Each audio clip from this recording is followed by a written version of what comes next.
Barbecue sauces usually combine ingredients with strong flavor. In this recipe, the key ingredient will be mustard. To make a beautiful mustard barbecue sauce, you will need white wine, olive oil, mustard powder, liquid honey, salt, and freshly ground peppercorn. Combine all the ingredients together in a bowl.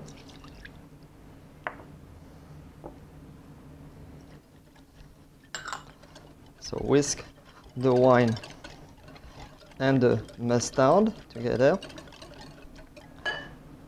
Add the oil.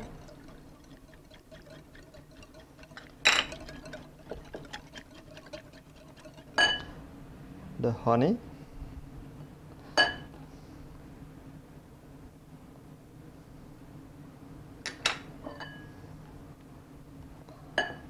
Seasoning, so salt,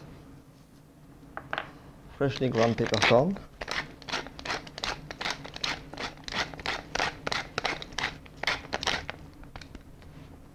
great. Whisk well, and already the sauce is ready to be used.